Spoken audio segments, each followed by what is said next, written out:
고맙습니다. 우리 하나님 기쁘게 받으시기를 원합니다. 아멘. 오늘은 스승의 주일입니다.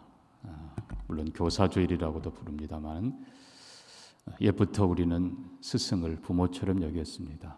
실은 유대인들은 스승을 부모 이상으로 여깁니다. 왜냐하면 우리의 육신은 부모를 통해 받지만 우리의 영혼과 정신, 우리의 삶의 근간은 스승으로부터 배우기 때문에 그렇습니다. 스승이 얼마나 귀한지 우리 부모 이상으로 섬겨야 될, 감사해야 될 분이기 때문에 특별히 가정의 달에 스승의 달로, 스승의 주일로 섬기는 것입니다. 우리 교회 안에 또 많은 교사들 주신 것 감사합니다. 실은 우리 모두가 다 교사들, 스승들입니다. 누군가에게 좋은 영향을 줄 수 있기를 원합니다. 무엇보다도 우리가 합력해서, 부모와 교사가 합력해서 또 우리 모두가 함께 우리 자녀들을 하나님의 사람들로 잘 양육하고 다음 세대가 더 견고히 서기를 소망합니다. 그래서 아파치 인디언들은 이런 좋은 격언을 갖고 있습니다. 한 아이를 바로 교육하려면 한 마을 전체가 협력해야 한다. 그렇습니다. 교회에서만 잘 가르친 게 아니라 이 세상에서도, 학교에서도 정말 바른 것을 잘 가르치는 우리나라가 되기를 소망합니다. 오늘 이 전도서는 우리가 아는 대로 솔로몬의 가르침입니다. 물론 여기 전도자 혹은 또 교사라고도 표현합니다만 솔로몬 자신입니다. 그런데 여기 전도자라는 이 말의 히브리어 원어는 코헬렛입니다. 코헬렛. 근데 이 말은 영어 성경 전체적으로 보면 두 부류가 나오는데 하나는 옛날 버전들은 preacher라고 해석을 합니다. 설교자다. 그런데 영어로, 그리고 또 최근에 이렇게 번역들은 대체적으로 teacher라고 합니다. 교사들이라고 번역을 하고 있습니다. 그런데 우리말은 신기하게도 전도자란 용어를 썼습니다. 정말 잘 번역된 것입니다. 자, 먼저 우리는 이 교사가 누구인가? 이 전도자라는 표현, 이 단어 자체가 먼저 교사라는 것을 기억하면 좋겠습니다. 자, 그래서 9절에서 전도자는 지혜자여서, 전도자라는 용어가 교사라고 그랬습니다. 교사는 지혜자여서 여전히 백성에게 지식을 가르쳤고 또 깊이 생각하고 연구하여 잠언을 많이 지었다. 말씀드린 대로 먼저는 솔로몬 자신을 고백하는 것입니다. 내가 이렇게 했다. 이렇게 최선을 다해서 이렇게 했다. 그러면서 뒤에 따라오는 모든 교사들에게도 그렇게 하라고 가르치는 것입니다. 첫째로 기억해야 될 건 교사는 지혜자라는 것입니다.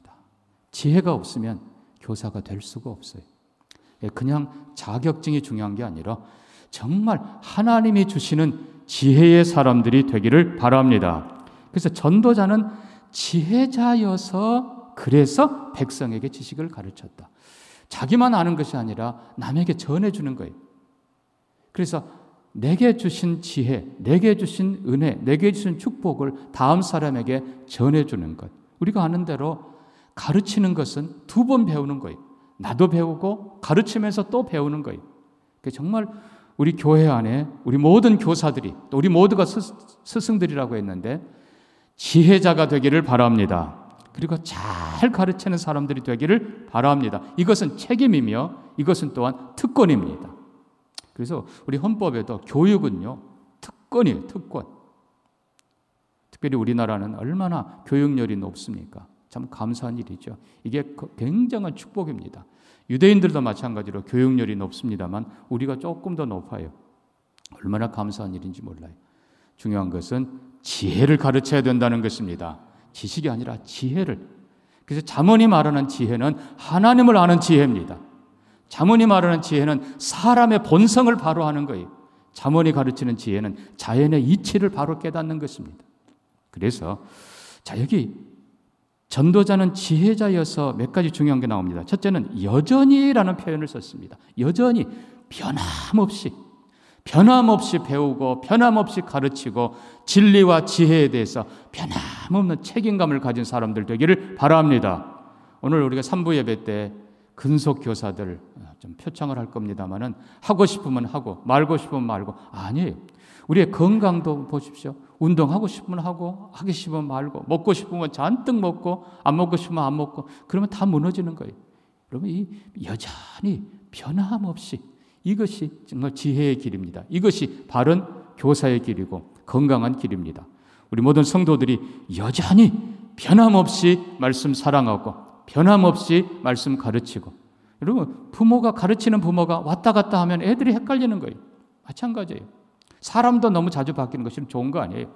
좋은 교육 시스템은 덴마크나 이런 데 가면요, 아예 그냥 아이들 초등학교 1학년부터 고등학교 때까지 어떨 때는 10년간을 한 교사가 가르친대요. 한편으로는 지겨울 수 있지만은 또 다른 한편 생각하면은 그 아이의 전인격을 책임지는 거예요. 우리 교회도 이런 시스템이 실은 필요한 것입니다. 변함없이 말씀 배우고 말씀 가르치는 교사들 되기를 부탁드립니다. 뿐만 아니라 깊이 생각하고 연구하여, 깊이, 여러분 시간적으로 그냥 오래 했다가 보다 중에 더 깊이, 여러분 정말 말씀에도 더 깊이, 인격에도 더 깊이, 삶에도 더 깊이, 여러분 이 깊이가 실은 능력인 거예요. 뿌리 깊은 나무처럼 변함없이 흔들리지 않고 목마르지 않고, 세상이 흔들려도 뿌리가 흔들리지 않고, 세상의 기근이 온다 해도 깊은 뿌리가 있는 이 나무는 시들지 않습니다. 정말 이런 교사들 되기를 부탁합니다. 그 다음에 10절 보면 힘써라는 표현을 씁니다. 힘써. 여러분 노력해야 돼요. 노력해야 돼요. 그냥 저절로 되는 거 아무것도 없습니다. 힘써. 근데 자 10절 보면요, 아름다운 말들을 구하였다. 이 아름다운 말이라는 말은 그냥 뭐 말 그대로 그냥 멋진 표현이란 뜻이 아닙니다. 알아들을 만한 말, 그런 뜻입니다. 똑같은 거지만, 그래서 진짜 교사는, 좋은 교사는요, 어려운 걸 쉽게 가르칠 수 있는 사람이 진짜 좋은 교사예요. 여러분 학교에서 가르치는데 쉬운 걸 더 어렵게 가르쳐요. 그거는 안 좋은 교사라기보다도 아주 높은 클래스가 뭐 그럴 수 있겠죠. 뭐 대학교, 대학원, 박사과정 가면 쉬운 것도 어렵게 가르칠 필요가 있겠죠. 그러나 정말 좋은 교사는 어려운 걸 쉽게 가르치는 교사입니다. 실은 그 뜻이에요. 다른 말로 하면 아이들이 알아들을 수 있도록, 다른 사람들이 알아들을 수 있도록, 그리고 충분히 알아들은 걸 넘어서서 마치 자녀에게 음식을 해주지만 더 모양도 좋고 맛도 좋고, 그게 바로 이 모습인 겁니다. 그러니까 다양한 방법도 연구해야 되는 거예요. 그냥 뭐 당연하게가 아니고 새로운 것, 우리 아이들에게 맞는 더 좋은 것들을 연구해서 시간적으로 여전히 변함없이, 그 다음에 그 본질도 더 깊이, 그러면서도 그 방법도 더 다양하게 해서 우리 아이들이 더 잘 배우고 다음 세대에 더 잘 가르치는 축복의 역사가 있기를 바랍니다. 그러면 어떻게 되는가? 11절 보니까 지혜자들의 말씀들은 찌르는 채찍들 같고, 여기는 갑자기 찌르는 채찍이 뭔가? 이거는 원래는 양모리 막대기입니다. 그래서 막대기 저 끝에다가 이렇게 가시가 달리는 거를 실은 나무를 끊는데요. 그래서 끝부분에 가시를 좀 남겨두고 이쪽은 이제 제거하지만, 그래서 양들이 잘못 가면 그걸로 톡톡 건드리면 아프니까 양들이 잘못 가다가 다시 돌아오는 거예요.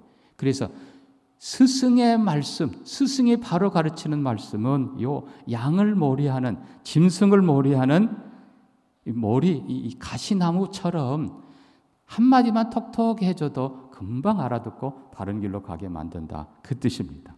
그 다음에 더 중요한 건 잘 박힌 못 같다. 우리 아이들은 어릴 때는 마음이 부드럽잖아요. 거기에 정확한 자리에 하나님의 말씀을 바로 딱 심어주면 잘 박힌 못처럼 유용하다는 것입니다. 여러분 잘못 박히면 나중에 뽑아도 문제예요. 제자리에. 그래서 어린 시절 우리 아이들에게 하나님의 말씀으로 정확하게 가르쳐 주시기를 바랍니다. 우리가 잠언님이 잘하는 말씀처럼 우리 아이들에게 마땅히 해야 될 바를 어린 시절에 가르쳐 놓으면 일평생 그것에서 떠나지 않을 것입니다. 잘 박힌 못이 그냥 나무가 아니에요. 이 못이 튼튼하게 박혀있는 못이 참 여러 가지로 유용하게 쓰이는 것처럼 우리 아이들에게 심겨진 하나님의 말씀이 그렇게 유익하게 쓰여질 것입니다. 그래서 우리 교사들이 오늘 말씀 그대로 정말 지혜자가 되기를 바라고 변함없이 배우며 변함없이 가르치며 그리고 깊이 연구하고 그것이 내 인격이 되고 삶이 되고, 그리고 한 걸음 더 나아가서 우리 자녀들에게 어떻게 하면 더 잘 먹일까, 맛있게 먹을까, 우리 아이들이 더 잘 알아들을 수 있을까, 더 좋은 방법까지 연구해서 좋은 교사들 되기를 축복합니다. 자, 두 번째로 지혜자. 이 스승은 누군가? 스승은 말 그대로 전도자라고 표현을 했습니다. 아까 말씀드렸습니다. 원래 이 전도자라는 말 히브리 원어 코헬렛인데 교사라고도 해도 되지만 굳이 우리말은 전도자라고 표현을 했습니다. 기가 막힌 번역입니다. 왜 교사로 했는가? 말씀드린 대로 솔로몬이라고 했어요. 저자가. 솔로몬이 사실 설교자는 아닙니다. 프리처는 아니에요. 그래서 그냥 백성들을 자주 가르쳤기 때문에 교사라고 표현합니다만 중요한 건 굳이 우리말 성경에서 교사는 이렇게 하지 않고 전도자는 이란 표현을 썼어요. 이 전도자라는 이 표현 영적인 걸 가르치는 사람들이라는 뜻이에요. 그래서 전도자는 세상의 스승과 세상의 교사들과 달리 영혼을 책임진 사람들이라는 겁니다. 영혼을 책임진 사람들. 그래서 자, 우리가 12장 1절 다시 가보니까 너는 하면서 자녀에게 혹은 학생에게 가르칩니다. 너는 청년의 때에 너희 창조주를 기억하라. 그러면서 권고한 날이 이르기 전에 해와 달과 빛이 어두워지기 전에 내 눈이 흐려지기 전에 은줄이 풀리고 금그릇이 깨어지고 네가 더 이상 소망이 없고 마지막 내 육신이 흙이 되어 새 땅으로 돌아가고 네 영이 하나님께로 돌아갈 때 그때는 너무 늦었다. 내 아들아, 내 자녀들아, 그리고 젊은이들아, 창조주를 기억하라. 하나님을 기억하라. 그분이 너에게 생명을 주셨고 그분이 너에게 시간을 주셨고 그분이 너에게 재능과 은사와 이 모든 것을 주셨다. 그 하나님을 기억해라. 그 하나님을 경외하며 그의 말씀을 따라 살아라. 그리고 이 전도자는 세상의 도리, 잘 먹고 잘 사는 도리를 가르치는 사람이 아니라 진짜 교사는 그걸 가르치는 사람이 아니라 영혼을 치료한 사람, 영혼을 가르치는 사람, 진정한 삶을 가르치는 사람. 그래서 우리말 성경은 교사라는 표현보다 전도자라는 표현을 쓴 것입니다. 사랑하는 성도 여러분, 여러분 정말 전도자가 되기를 바랍니다. 그냥 어버이가 아니라 영혼을 책임지는 부모가 되기를 바랍니다. 그냥 스승 교사가 아니라 영혼을 책임지는. 그래서 하나님 앞에 기도하며 그 영혼을 하나님께, 어차피 하나님 앞에 돌아갈 텐데 마지막 심판하실 그 하나님 앞에 서게 될 텐데 내 아이, 내가 가르친 이 아이가 하나님 앞에서 네 한생 값지게 살았다. 너는 나를 경외하며 너는 정말 아름답게 살았다. 칭찬받는 아이로 키워가는 것, 이것이 본질이라는 것입니다. 그래서 사랑하는 성도 여러분, 너는 13절도 그러지 않습니까? 일의 결국을 다 들었으니 하나님을 경외하라. 그의 명령을 지키라. 할 수 있으면 젊었을 때, 더 어릴 때부터 하나님을 경외하라. 하나님의 도를 행하라. 그것이 더 큰 지혜와 그리고 영광과 축복의 길이기 때문에 그렇습니다. 우리가 이미 아는 대로 어떤 교회에서 전도를 시켰는데 한 사람 와서, 교사 한 사람 와서 몇 명 보고를 하는데 그날따라 보고하면서 2명 반이요. 전도를 2명 반 했다고 그러니까 목사님이 그래요? 그러면 어른 둘하고 애 하나 했습니까? 그랬더니 아니요 목사님 반대입니다. 어린이 둘하고 어른 하나 전도했다는 거예요. 왜 그러냐? 어린이 둘은 평생 하나님을 섬길 테니까 그 아이들이 제대로고 나이 다 돼서, 미안한 표현입니다만 이제 곧 내일 모레 하나님 앞에 갈 사람들은 섬길 기회도 적으니까 그 사람들이 반이라는 거예요. 우리 아이들 어렸을 때부터 일평생 하나님 경외하며 하나님 말씀대로 살도록 가르치는 우리가 되기를 바랍니다. 세 번째로 전도자, 이 스승은요 목자입니다. 목자. 11절 보니까 지혜자들의 말씀들은 찌르는 채찍 같고 회중의 스승들의 말씀들은 잘 박힌 목 같으니 다 한 목자가 주신 바니라. 여기 원래는 목자라는 표현을 써요. 그럼 진짜 스승은 뭔가? 목자예요. 목자. 그리고 목자가 뭐예요? 시편 23편 우리가 아는 대로 여호와는 나의 목자시니 내가 부족함이 없으리로다. 그가 나를 푸른 풀밭에 누우시며 쉴 만한 물가로 인도하심도다. 내 영혼을 소생시키시고. 여러분 목자는요 양을 인도하는 사람, 양을 먹이는 사람, 양을 치유하는 사람, 사망의 골짜기로 지나갈 때에 막대기와 그리고 지팡이로 모든 악한 것들을 이겨내고 물리치고 맹수를 물리치고 그리고 보호하는 자입니다. 그게 목자예요. 우리가 아는 대로 다윗은 정말 좋은 목자였지 않습니까? 다윗이 사울 왕 앞에 서서 골리앗 대적하러 나갈 때 뭐라고 합니까? 너는 아직 소년이니까 못 간다고 할 때 아닙니다. 저는 물론 주의 종이라고 표현합니다. 저는 아버지 양을 칠 때에 이리와 그리고 사자가 오면은 제가 가서 수염을 잡고 막대기로 두들겨 패면서 그 곰의 입에서 새끼를 건져냈습니다. 종이 저 사자와 곰도 쳐 싸운 적, 하나님을 모독하는 블레셋인 제가 반드시 치겠습니다. 여러분, 다윗이 그렇게 했다는 거예요. 여러분, 진짜 이게 목자예요. 그러나 가짜 목자는 위험에 오면은 도망가 버려요. 그러나 진짜 목자는 양을 사랑하고 양을 위해서 목숨까지 버릴 정도로 끝까지 싸우는 진정한 보호자인 것입니다. 여러분, 그래서 이 목자가 원래는 하나님께서 세우신 모든 지도자가 다 목자들입니다. 예레미야 23장 2절에 이렇게 썼습니다. 여호와께서 내 백성의 목자에게 말씀하신다. 너희가 내 양떼를 돌보지 아니하였도다. 보라, 내가 반드시 보응하리라. 여러분, 하나님이 우리에게 맡기신 어린 영혼들 다 양들입니다. 여러분, 양의 특징은요, 미안하지만 좋은 거 하나도 없어요. 양은 미련해요. 눈이 어두워요. 고집세요. 그게 양이에요. 그럼에도 불구하고 이 양은 뿔도 없고 발톱도 없고 독도 없고 빨리도 못 달리고, 한마디로 말하면 혼자 있으면 맹수의 밥에 불과한데 목자가 있으면 행복한 게 바로 이 양입니다. 하나님은 우리 자녀들, 백성들을 양이라고 표현합니다. 여러분에게 맡기신 그 자녀들을 여러분이 목자로서 기르는 거예요. 공급해주고 필요한 것을, 그리고 인도해주고, 그리고 위험에 닥쳤을 때 최선을 다해서 지켜주는 목자이기를 하나님이 원하시고 맡기신 겁니다. 내게 맡긴 자녀를 어떻게 했는가? 하나님은 반드시 심판하신다고 했습니다. 우리 자녀들 마찬가지고, 더 나아가서 우리 학생들 마찬가지예요. 또 우리 뒤따라오는 모든 사람들이 다 우리의 양들이고, 앞서간 모든 사람들은 교사들이에요. 스승들이에요. 자, 근데 여기 이제 한 가지 더 중요한 것은, 다시 우리가 11절 보니까 한 목자라고 표현합니다. 한 목자가 주신 것이다. 결국 구약에도 보면 여호와가 나의 목자시니, 진정한 목자는 하나님이십니다. 그 외에 실은 많은 목자가 있었어요. 모세도 목자고 다윗도 목자고, 그리고 이스라엘의 모든 하나님이 세우신 사람들이 다 목자예요.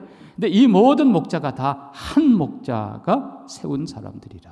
한 목자가 구약에는 여호와 하나님, 여호와가 나의 목자. 근데 그 하나님께서 예레미야 37장에, 여러분 이 예레미야 37장은 마른 뼈 골짜기 환상입니다. 이스라엘 백성들이 하나님 배반하고 거역하다가 바벨론 포로로 가서 다 흩어집니다. 다른 표현으로 하면 마른 뼈처럼 소망이 없는 것이 이스라엘의 그때의 모습입니다. 근데 하나님께서는 에스겔 선지자에게 환상을 보여주시고 대언하게 하시고, 그 마른 뼈들이 되살아나서 큰 군대를 이루는 걸 보게 하십니다. 그것이 37장인데 그 환상의 목적이 바로 그 다음 부분에 이어지는 겁니다. 하나님께서 이렇게 말씀합니다. 주 여호와께서 이같이 말씀하시기를, 내가 이스라엘 자손을 고국 땅으로 돌아가게 하고 한 나라를 이루어서 한 임금이 다스리게 하리라. 그들은 내 백성이 되고 나는 그들의 하나님이 되리라. 내 종 다윗이 그들의 왕이 되리니 그들 모두에게 한 목자가 있을 것이라. 그래서 하나님께서는 장차 이 이스라엘 백성들을 다시 회복하고, 그리고 이 그냥 회복이 나라로만의 회복이 아니라 영적인 이스라엘, 하나님만 섬기는 나라로 회복하게 하시고, 다윗으로 하여금 임금 되게 하고 목자 되게 하신다는 것입니다. 다윗은 이미 옛날 사람이에요. 여기에 다윗은 다윗의 후손 예수 그리스도이십니다. 그래서 한 목자가 그들을 모두를 인도하시리라 했는데, 바로 이 목자가 바로 요한복음 10장에 나는 선한 목자라. 아까 말씀드린 대로 진정한 목자가 아닌 자, 사꾼들은 이리가 오고 그리고 맹수가 오면 도망치지만, 나는 내 양을 위하여 목숨을 버리노라. 목숨을 내어놓고 나도 끝까지 끝까지 양들을 지키는 내 손에서 빼앗을 자가 없으리라. 그분이 예수 그리스도이십니다. 결론으로 말하면 이 목자야말로 최고의 교사이십니다. 예수 그리스도가 최고의 교사예요. 가르치는 내용과 인격과 그 방법 우리가 배워야 돼요. 예수 그리스도가 최고의 부모입니다. 최고의 전도자입니다. 최고의 목자이십니다.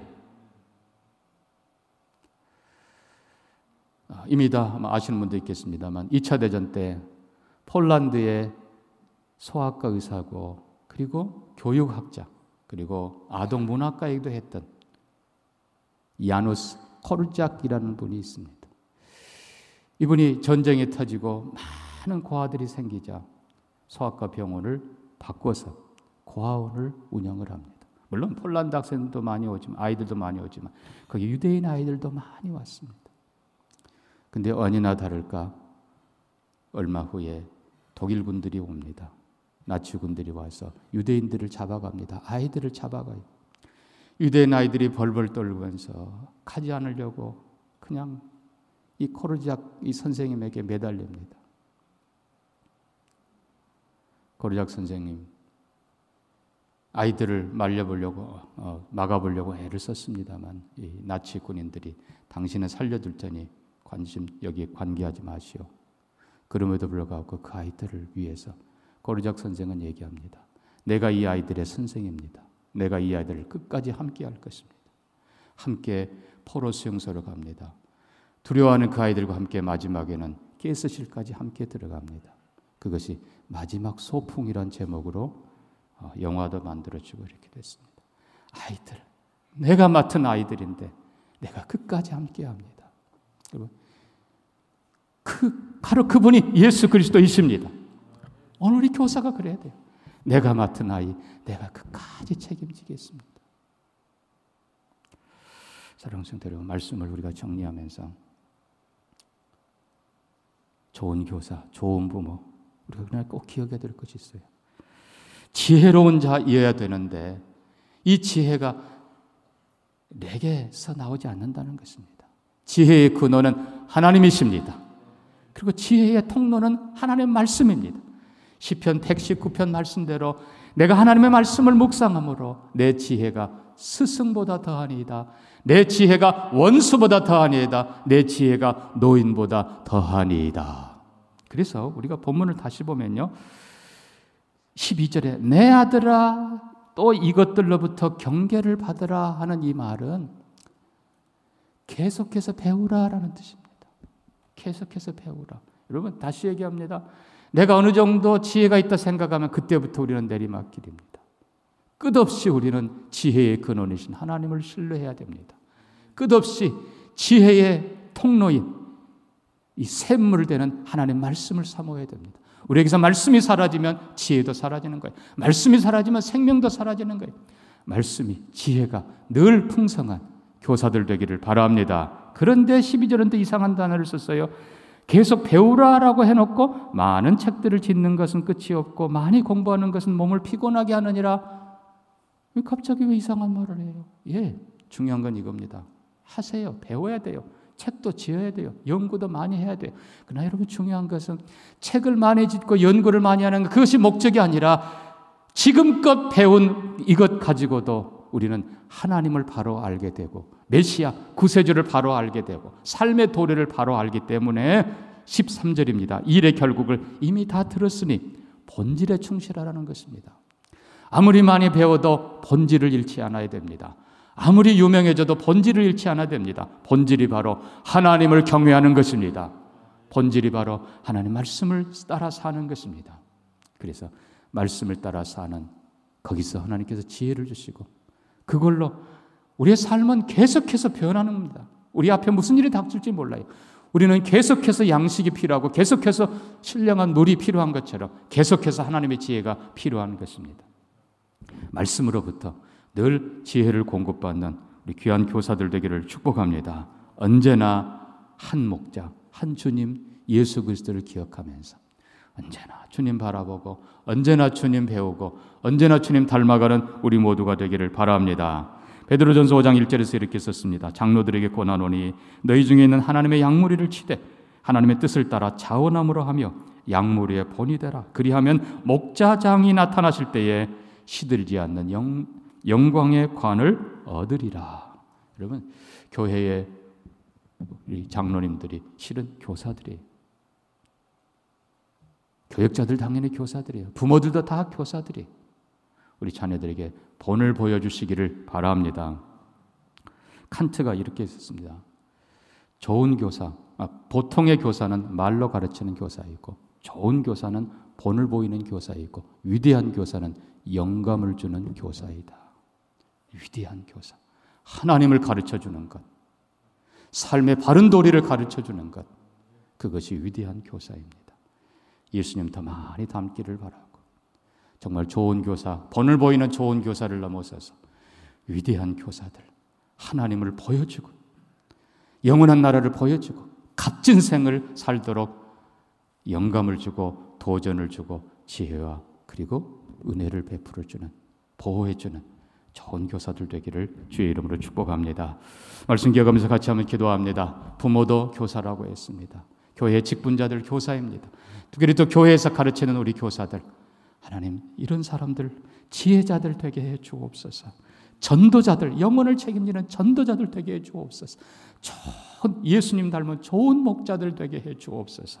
그래서 우리 아이들이 행복하게 더 자라고 또 그들이 더 좋은 교사들 되는 우리 교회 되기를 같이 한번 기도합니다. 하나님 아버지, 우리 통명의 모든 교사들과 아버지 모든 부모들과 모든 직분자들이 정말 지혜로운 분들 되게 하여 주시옵소서. 영혼을 책임지고 기도하고 사랑하는 좋은 전도자들 되게 해 주옵소서. 우리 아이들을 보호하고 끝까지 책임지는 좋은 목자들 되어서 우리 아이들이 행복하게 하시고 우리도 행복하게 하시고 다음 때가 더 복되게 해 주옵소서. 예수님 이름으로 기도합니다.